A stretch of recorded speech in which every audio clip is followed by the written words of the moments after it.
Bismillahirrahmanirrahim.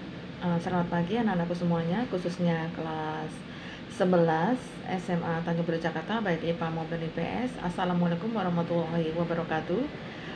Anak-anakku semuanya, bertemu kembali kita untuk mapel sejarah Indonesia ya. Kali ini kita akan membahas tentang KD 3.8, yaitu menganalisa peristiwa pembentukan pemerintahan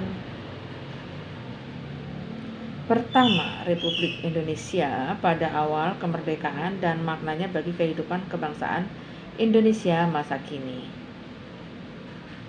Anak-anak, marilah kita berdoa terlebih dahulu sebelum pembelajaran kita dimulai ya. Berdoa mulai. Auzubillahiminasyaitonirrajim. Bismillahirrahmanirrahim. Robbi zidni ilman warzuqni fahman. Amin ya rabbal alamin. Baik anak-anak, untuk pertemuan kali ini silahkan kalian membuka buku pegangan kalian masing-masing dan kita simak bersama-sama ya.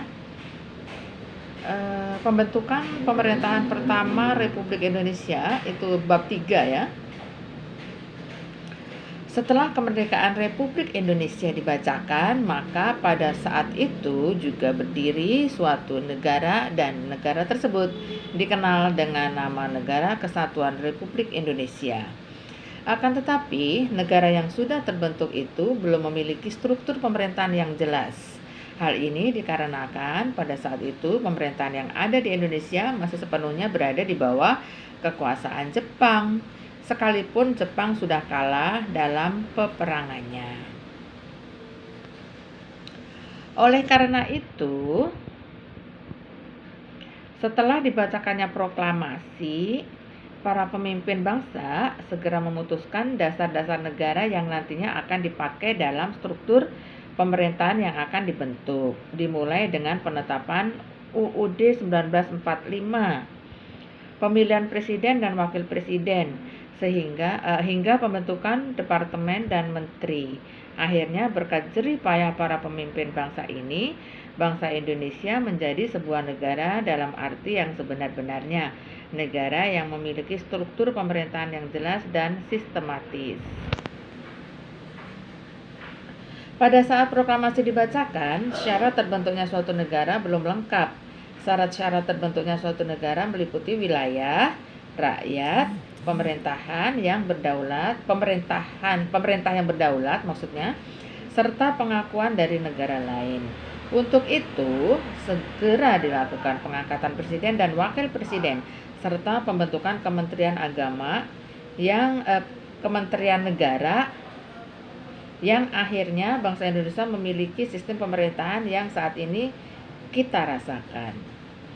Pemerintahan yang berlandaskan Pancasila dan Undang-Undang Dasar 1945 yang mempersatukan seluruh bangsa Indonesia. Pemerintah pertama menggunakan sistem pemerintahan presidensial. Dalam sistem ini, presiden memegang kekuasaan pemerintahan negara yang tertinggi. Dalam menjalankan roda pemerintahan, presiden dibantu oleh seorang wakil presiden dan para menteri.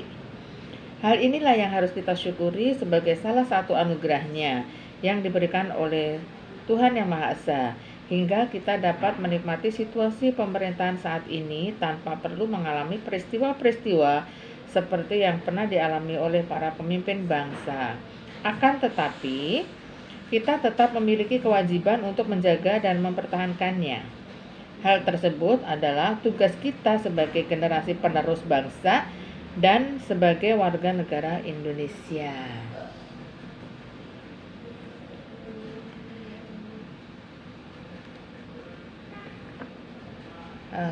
Ya anak-anak, kalian juga bisa membaca buku-buku yang lain ya, maksudnya banyak referensi yang harus kita baca. Itu tentang pembentukan pemerintahan pertama Republik Indonesia ya, ataupun kalian boleh buka-buka internet, buka-buka Google ya. Mungkin untuk mapel sejarah Indonesia hari ini sampai di sini.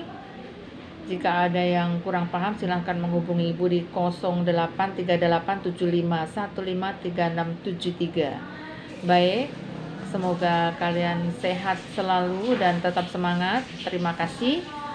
Wassalamualaikum warahmatullahi wabarakatuh.